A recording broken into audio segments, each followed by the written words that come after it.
नमस्कार, स्वागत है आपका हमारे चैनल में। आज के इस वीडियो में हम लेकर आए हैं एमटेट एग्ज़ाम 2026 के हिंदी पेपर 1 के क्वेश्चन पेपर बी सीरीज से और साथ ही उसके आंसर कीज, वो भी पूरी स्पष्टीकरण के साथ। एक-एक प्रश्न के सही उत्तर को तर्क के साथ समझेंगे ताकि आपके मन का सारा संशय दूर हो जाए। तो चलिए बिना किसी देर के शुरू करते हैं आज का यह वीडियो। क्वेश्चन नंबर 121, मीठी मीठी मृदुल उमंग। इस पंक्ति में मृदुल शब्द का सही अर्थ क्या है?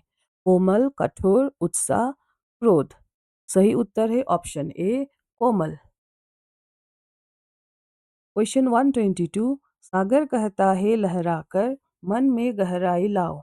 पंक्ति में गहराई का अर्थ क्या है? समुद्र में डूबना, दुखी होना, गोता लगाना, गंभीर और शांत स्वभाव। सही उत्तर है ऑप्शन डी, गंभीर और शांत स्वभाव। सागर की गहराई का प्रतीकात्मक अर्थ यह है कि मनुष्य को अपने विचारों और व्यवहार में गंभीर, सहनशील और शांत होना चाहिए। क्वेश्चन 123, कदम का पेड़ कविता के रचनाकार कौन है? सुभद्रा कुमारी चौहान, द्वारिका प्रसाद माहेश्वरी, सोहनलाल द्विवेदी, सुमित्रा नंदन पंत। सही उत्तर है ऑप्शन ए, सुभद्रा कुमारी चौहान। कदम का पेड़ सुभद्रा कुमारी चौहान द्वारा लिखी गई एक बहुत ही लोकप्रिय बाल कविता है। अगला प्रश्न, मेरी अभिलाषा है कविता में कवि कोयल सा क्या करना चाहता है? गाना, बोलना, कुहकना, उड़ना। सही उत्तर ऑप्शन सी, कुहकना। इस कविता में कवि कोयल सा कुहकना चाहता है, कोयल सा कुहकू में, जिसका अर्थ है कोयल की तरह मधुर आवाज में गाना गाना। अगला प्रश्न, पर्वत से दृढ़ता लो। पंक्ति में दृढ़ता शब्द का सही अर्थ क्या है? कठिनता, कमजोरी, मजबूती, कोमलता। सही उत्तर ऑप्शन सी, मजबूती। दृढ़ता का अर्थ है अपने स्थान या निर्णय पर अडिग रहना, यानी मानसिक या शारीरिक रूप से मजबूत होना। अगला प्रश्न, आम का पेड़ हमें लकड़ी, फल, छाया और डैश भी देता है। इस पंक्ति में रिक्त स्थान की पूर्ति के लिए सही शब्द क्या है? Carbon dioxide, nitrogen, hydrogen, oxygen. सही उत्तर है ऑप्शन डी, ऑक्सीजन। वैज्ञानिक और प्राकृतिक दृष्टि से सभी हरे पेड़ पौधे हमें सांस लेने के लिए जीवनदायिनी गैस ऑक्सीजन प्रदान करते हैं। क्वेश्चन नंबर 127, यही तुम्हारा कुल्हाड़ा है, यह किसका कथन है? लकड़हारे का, पत्नी का, जल देवता का, गांव वालों का। सही उत्तर है ऑप्शन सी, जल देवता का। यह कथन ईमानदारी श्रेष्ठ नीति कहानी से है, जहां जल देवता नदी से सोने और चांदी की कुल्हाड़ी निकालने के बाद लकड़हारे से उसकी असली कुल्हाड़ी के बारे में पूछते हैं। अगला प्रश्न, हीरा और मोती किसके बैल थे? झूरी, हल्कू, गया, धनिया। सही उत्तर ऑप्शन ए, झूरी। मुंशी प्रेमचंद की प्रसिद्ध कहानी दो बैलों की कथा में हीरा और मोती झूरी किसान के दो बैल थे। अगला प्रश्न है, सभी पेड़ पौधे हमारे परम हितैषी मित्र है, यह कथन किसका है? दीपक का, राजा का, रामू का, दादाजी का। सही उत्तर ऑप्शन डी, दादाजी का। यह कथन हमारे पेड़ पौधे नामक पाठ से लिया गया है, जिसमें दादाजी दीपक से पेड़ पौधों की उपयोगिता बताकर कहते हैं कि ये हमारे परम हितैषी मित्र है। अगला प्रश्न, पतंग पर चिपके कागज पर क्या लिखा था? भोला, श्यामू, काकी, रामू। सही उत्तर ऑप्शन सी, काकी। श्याम शरण गुप्त द्वारा रचित कहानी काकी में बालक श्यामू पतंग पर काकी लिखवाता है, जिसे वह स्वर्ग में भेजकर अपनी मृतक माँ को वापस लाना चाहता है। अगला प्रश्न, देवता लकड़हारे से क्यों खुश हुए? उसकी ताकत से, उसकी गरीबी से, उसकी अच्छी बातों से, उसकी ईमानदारी से। सही उत्तर है ऑप्शन डी, उसकी ईमानदारी से। जल देवता ने लकड़हारे को सोने और चांदी की कीमती कुल्हाड़ियां दिखाई, पर उसने उन्हें लेने से मना कर दिया क्योंकि उसका कुल्हाड़ी लकड़ी का था। अगला प्रश्न, काकी कहानी के लेखक कौन है? प्रेमचंद, महादेवी वर्मा, सुदर्शन, सियाराम सरन गुप्त। सही उत्तर ऑप्शन डी, सियाराम सरन गुप्त। काकी बाल मनोविज्ञान पर आधारित एक बेहद मार्मिक कहानी है। अगला प्रश्न है, दो बैलों की कथा कहानी हमें क्या शिक्षा देती है? पशुओं को पीटना, झगड़ा करना, पशुओं से प्रेम करना, कठोर और निर्दयी होना। सही उत्तर ऑप्शन सी, पशुओं से प्रेम करना। पशु भी प्रेम की भाषा समझते हैं और दो बैलों की कथा कहानी से लेखक यह शिक्षा देना चाहते हैं कि हमें पशुओं से प्रेम करना चाहिए, उनके प्रति दयालु होना चाहिए। अगला प्रश्न है, काकी कहानी में श्यामू का हृदय क्या देखकर खिल उठा? आसमान में टिमटिमाते तारे, आसमान में उड़ती चिड़िया, आसमान में उड़ती पतंग, आसमान में तैरते बादल। सही उत्तर है ऑप्शन सी, आसमान में उड़ती पतंग। कहानी काकी में नन्हा बालक श्यामू अपनी माँ के मौत के बाद बहुत उदास व दुखी रहता है। एक दिन आसमान में उस उड़ती पतंग देखकर वो खुश हो जाता है। उसका कोमल बाल मन यो सोचता है कि वो पतंग के सहारे अपनी माँ को स्वर्ग से नीचे ला सकता है। Question number 135। हमारे पेड़ पौधे पाठ में दादाजी का प्रिय मित्र कौन था? नीम का पेड़, आम का पेड़, बरगद का पेड़, पीपल का पेड़। सही उत्तर है ऑप्शन बी, आम का पेड़। दादाजी का प्रिय मित्र आम का पेड़ था। अगला प्रश्न है, भाषा कौशल के विकास के लिए क्या जरूरी है?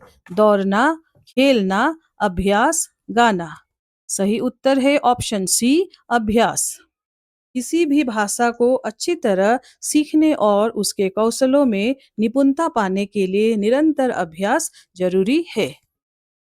बढ़ते हैं अगले प्रश्न की ओर। भाषा कौशलों का सही वैज्ञानिक क्रम क्या है? बोलना, सुनना, लिखना, पढ़ना, सुनना, बोलना, पढ़ना, लिखना, पढ़ना, लिखना, सुनना, बोलना, लिखना, पढ़ना, बोलना, सुनना। सही उत्तर है ऑप्शन बी, सुनना, बोलना, पढ़ना, लिखना। यही भाषा सीखने का स्वाभाविक क्रम होता है। बच्चा पहले सुनता है, फिर बोलता है, पढ़ता है और अंत में लिखना सीखता है। अगला प्रश्न है, हिंदी भाषा की सबसे छोटी इकाई को क्या कहते हैं? शब्द, वर्ण, वाक्य, अनुच्छेद। सही उत्तर ऑप्शन बी, वर्ण। भाषा की सबसे छोटी इकाई को वर्ण या अक्षर कहा जाता है। अगला प्रश्न है, स्वर के चिन्ह को क्या कहते हैं? वाक्य, मात्रा, वर्ण, शब्द। सही उत्तर ऑप्शन बी, मात्रा।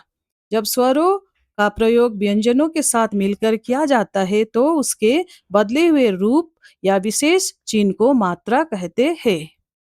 अगला प्रश्न है, मिठास किस प्रकार की संज्ञा है? जातिवाचक संज्ञा, व्यक्तिवाचक संज्ञा, भाववाचक संज्ञा, द्रव्यवाचक संज्ञा।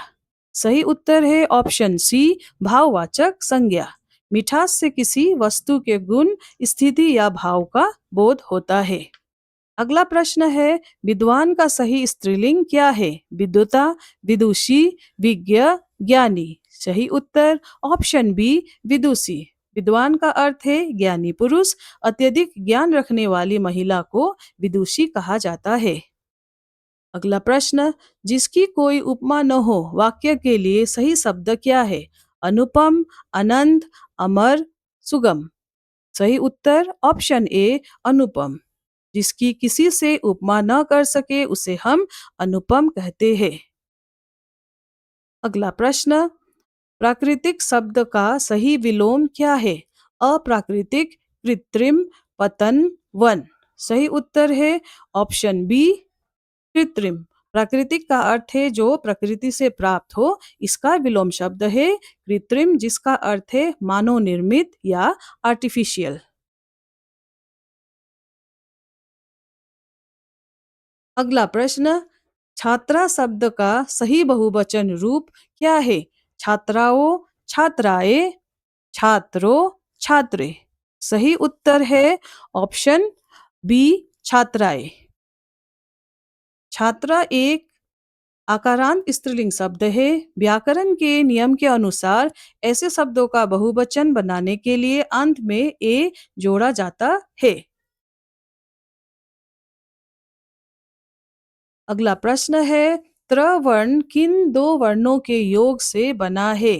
त जोड़ र, त जोड़ अ, त जोड़ र, ट जोड़ अ। सही उत्तर है ऑप्शन सी, त जोड़ र। त्र एक संयुक्त व्यंजन है। यह दो व्यंजनों त और र के आपस में मिलने से बनता है। अगला प्रश्न, कदम का पेड़ कविता का मुख्य भाव क्या है?